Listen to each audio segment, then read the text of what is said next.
سورہ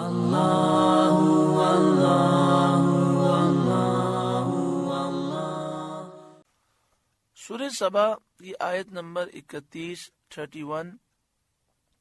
سورہ سبا کا چوتھا رکوع اور 22ویں پارے کا 10واں رکوع۔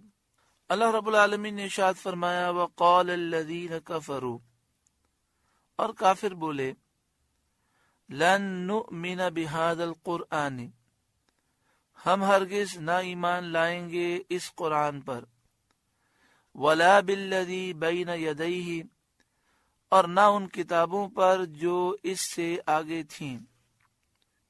یعنی کافروں نے کہا نہ ہم اس قرآن پر ایمان لائیں گے، نہ توریت، انجیل، زبور، پچھلی کتابوں پر ایمان لائیں گے۔ وَلَوْ تَرَىٰ إِذِ الظَّالِمُونَ مَوْقُوفُونَ عِنْدَ رَبِّهِمْ، اور کسی طرح تو دیکھے جب ظالم اپنے رب کے پاس کھڑے کیے جائیں گے، یرجع بعضهم الى بعض القول، ان میں ایک دوسرے پر بات ڈالے گا، یعنی ایک دوسرے پر یہ ظالم الزام لگائیں گے۔ یقول الذین استضعفوا للذین استکبروا، وہ جو دبے تھے ان سے کہیں گے جو اونچے کھنچتے تھے، یعنی جو کمزور لوگ ہوں گے وہ متکبرین سرداروں سے کہیں گے، جو تابع اور پیروکار ہوں گے وہ سرداروں سے کہیں گے لولا انتم لکنا مؤمنین، اگر تم نہ ہوتے تو ہم ضرور ایمان لے آتے، یعنی اگر تم ہمیں ایمان سے نہ روکتے، ایمان لانے سے نہ روکتے تو ہم ضرور مومن ہوتے اور آج برباد نہ ہوتے۔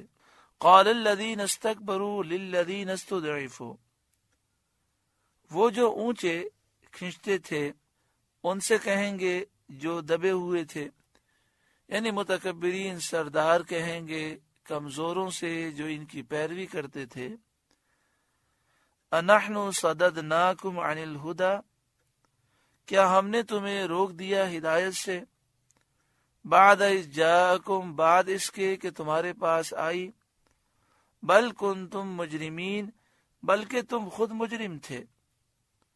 وقال الذین استضعفوا للذین استکبروا، اور کہیں گے وہ جو دبے ہوئے تھے ان سے جو اونچے کھنچتے تھے، یعنی سرداروں سے جو پیروکار ہوں گے وہ کہیں گے بل مکر اللیل والنہار، بلکہ رات دن کا مکر و فریب تھا، یعنی تم رات دن ہمارے لیے مکر و فریب کرتے تھے اور ہمیں گناہ پر، شرک و کفر پر ابھارتے تھے، ہمیں گمراہ کرنے کی کوشش کرتے تھے۔ اذ تأمروننا ان نکفر باللہ، جبکہ تم ہمیں حکم دیتے تھے کہ اللہ کا انکار کریں، ونجعل لہ اندادا، اور اللہ کے برابر والے ٹھہرائیں، شرک کریں ہم، تم ہمیں غیر اللہ کی پوجا کا حکم دیتے تھے۔ یہ ایک دوسرے کو الزام دے رکھے ہوں گے۔ پھر فرمایا وَأَسَرُّ النَّدَامَ، اور دل ہی دل میں وہ پچھتا رہے ہوں گے۔ دونوں فریق، تابع بھی، متبوع بھی، پیروکار بھی، سردار بھی، جو بہک گئے وہ بھی، جو بہکانے والے وہ بھی، ایمان نہ لانے پر افسوس کریں گے۔ لما رأوا العذاب، جب وہ عذاب دیکھیں گے، جہنم کا عذاب دیکھیں گے تو افسوس ہوگا۔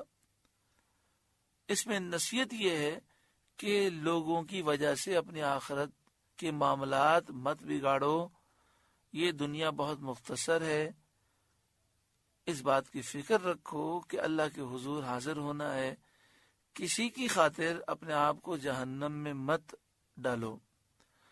وَجَعَلْنَا الْأَغْلَالَ فِي أَعْنَاقِ الَّذِينَ كَفَرُوا، اور ہم نے توق ڈالے ان کی گردنوں میں جو منکر تھے، یعنی کل بروز قیامت ہم ان کی گردنوں میں توق ڈالیں گے کہ جو مجرم تھے، جو کافر تھے، چاہے وہ بہکانے والے ہوں، چاہے وہ جو بہک گئے، تمام کافروں کی یہ سزا ہے، ان کی گردن میں توق ڈالے جائیں گے۔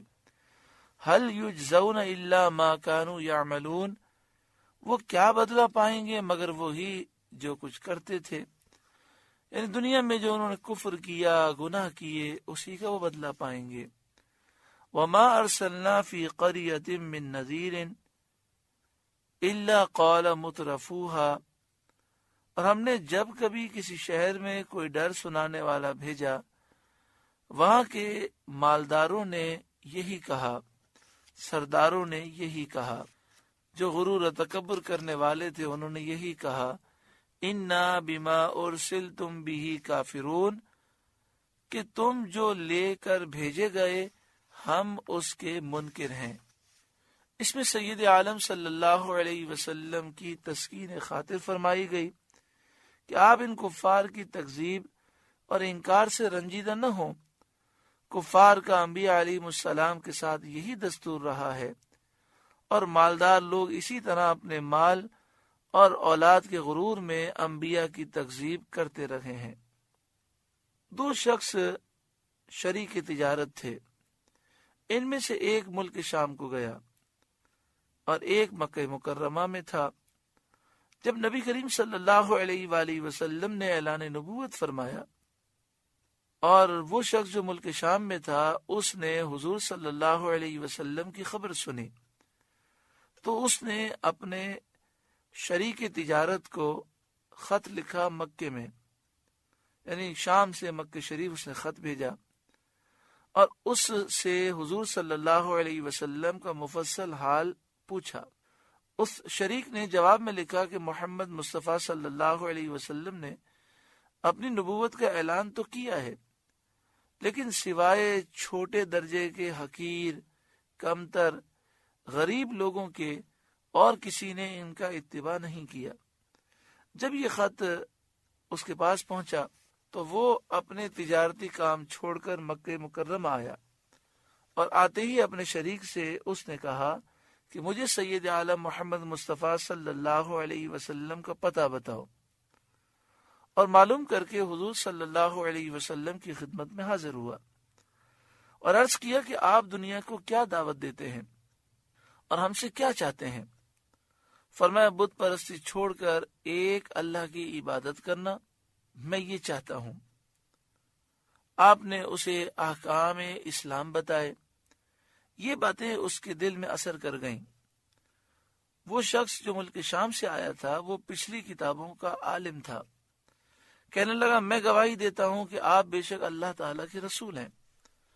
حضور صلی اللہ علیہ وسلم نے فرمایا تم نے یہ کیسے جانا؟ اس نے کہا کہ جب کبھی کوئی نبی بھیجا گیا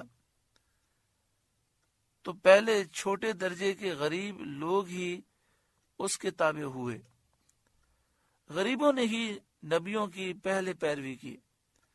یہ سنت الہیہ ہمیشہ ہی جاری رہی، اس پر یہ آیت کریمہ نازل ہوئی۔ وَقَالُوا نَحْنُ أَكْثَرُ أَمْوَالًا وَأَوْلَادًا، اور وہ بولے ہم مال اور اولاد میں بڑھ کر ہیں۔ وَمَا نَحْنُ بِمُعَذَّبِينَ، اور ہم پر عذاب ہونا نہیں، یعنی جب دنیا میں ہم خوشحال ہیں، مالدار ہیں، تو ہمارے اعمال، ہمارے افعال، ہمارے کام اللہ کو پسند ہوں گے، اور ایسا ہوا تو آخرت میں عذاب نہیں ہوگا۔ اللہ تعالیٰ نے ان کی اس خیال باطل کا ابطال فرما دیا کہ ثواب آخرت کو معیشت دنیا پر قیاس کرنا غلط ہے، آخرت کے معاملات کو دنیا کے معاملات پر قیاس کرنا صحیح نہیں۔ قل اے محبوب آپ فرمائیے ان ربی یبسط الرزق لمن یشاء ویقدر، بے شک میرا رب رزق وسیع کرتا ہے جس کے لیے چاہے اور جس کے لیے چاہے تنگی فرماتا ہے۔ یعنی یہ رزق کی وسعت اور تنگی امتحان اور ابتلا کے لیے ہے۔ تو دنیا میں روزی کی کشائش رضائے الہی کی دلیل نہیں، اور ایسے ہی اس کی تنگی اللہ تعالیٰ کی ناراضگی کی دلیل نہیں۔ کبھی گناہگار پر رزق کی وسعت کرتا ہے اور کبھی فرمانبردار پر تنگی فرماتا ہے، یہ اس کی حکمت ہے۔ آخرت کے ثواب کو اس پر قیاس کرنا بالکل غلط ہے اور بے جا ہے۔ وَلَكِنَّ أَكْثَرَ النَّاسِ لَا يَعْلَمُونَ، لیکن بہت لوگ نہیں جانتے، یعنی بہت سارے لوگ ان حکمتوں کو نہیں جانتے۔ سورہ سبا کا چوتھا رکوع مکمل ہوا۔ اللہ رب العالمین اس رکوع کے نور سے ہمارے قلوب کو روشن منور فرمائے۔ اللہ